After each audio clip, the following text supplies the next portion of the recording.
Now let's start with the Chinese markets, and BNP Paribas says that China is going to exceed its 8% growth target this year. BNP raised its forecast because of strengthening investment, also consumer spending, and stabilizing demand for China's exports. BNP says that China's GDP will rise 8.2% this year. That's half a percentage point more than its last forecast. One warning on the quality of that expansion in China, though. China's banking regulator says that rapid credit growth poses a risk to the nation's lenders, threatening the financial system. Now let's get more on Chinese stocks. And the Shanghai Composite fell yesterday for the first day in 5 and only the second time in 10 sessions. The index has surged about 70% this year. And our next guest, Wendy Liu, says there will be a China stocks correction, but that the market will still outperform globally. ABN AMRO is overweight on mid-cap banks, the insurance and property sectors, coal, also consumer staples and discretionary, and is underweight those materials like cement and transportation. So let's get to Stephen Engel, who's standing by in Beijing for more on a look on the Chinese stock markets this morning. Steve. Yeah, we're just going to run through all those. So let's just pick up one stock that Wendy likes. She likes Mengniu Dairy, stock code 2319HK, China's biggest maker of liquid milk. The stock has bounced back after getting hammered last year, of course, because of that melamine poisoning scandal involving baby formula. Shares in October plummeted as low as 6 Hong Kong dollars.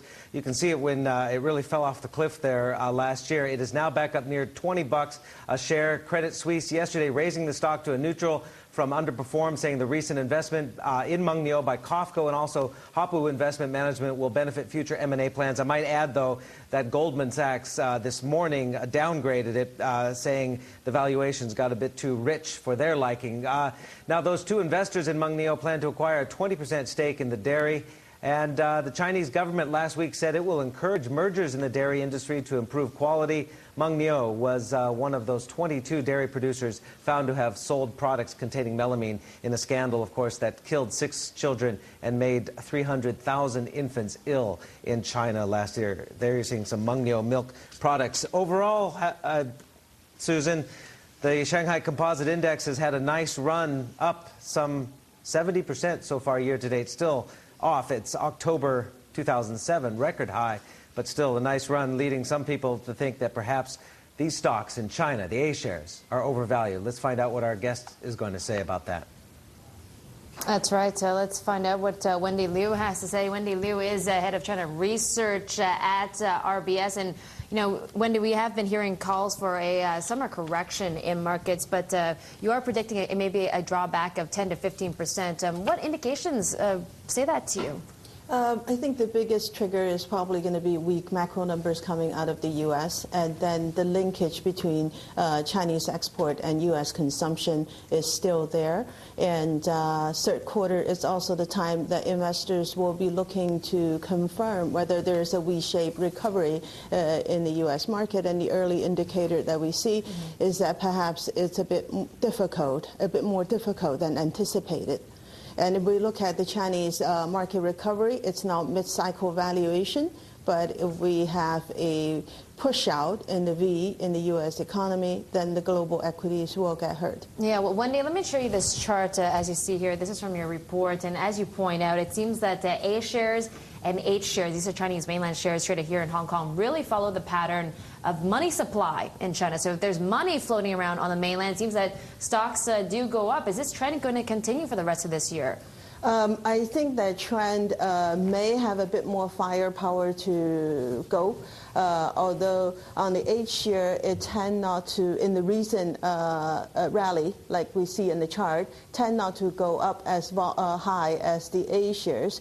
However, if we look at the incremental loan growth, we've had maybe an estimated 7 trillion in the first half, depending on the estimate on 4-year lending growth, either 2 trillion or 3 trillion left to go. So the incremental growth in M2 is probably going to slow down. But liquidity is a factor that's going to be supporting the A shares and the H shares, and it's one of the factors that's going to help this market to outperform on a global basis.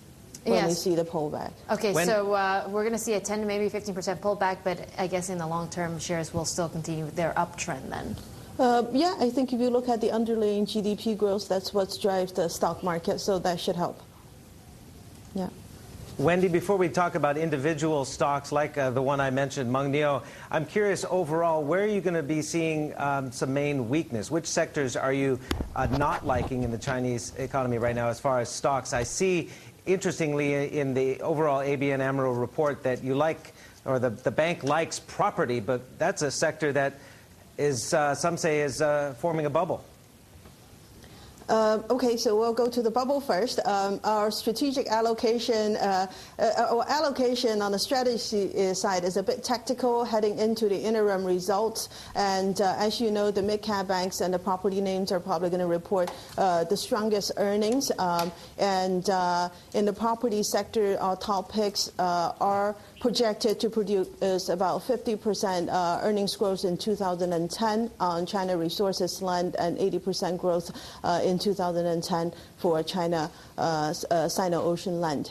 On the other hand, the sectors we don't like include transportation as well as the material sector. I think this is the most vulnerable sectors to global demand, particularly in the export area and the commodities area. Let's, Wendy, talk specifically about property, because many of the property developers, their stocks, their A-shares, and also some in Hong Kong, they've doubled, tripled already this year. What's your thinking here, and why you still like property? Is it because perhaps the government here, they don't want to cool that, what some say, overheating sector down just yet, because they need property, because exports are off the cliff, they need property to prop up the economy and meet that 8% GDP growth target?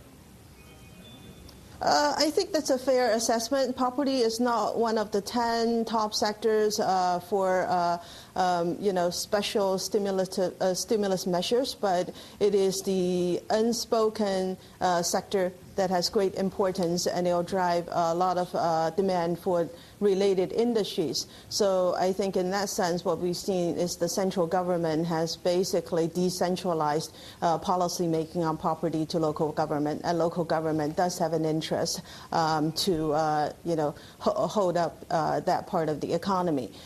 In terms of the stocks, we look at valuation and earnings growth, and the property developers we like are ones that can produce earnings growth on a sustainable basis. And it's very hard to get 80% growth, and 20% growth in 2008 and 80% growth in 2010. We do see those in the property areas, and based on our assessment of the quality of these companies, we do think they can do it on a sustainable level. And we can go into more details on the stock picks. Okay.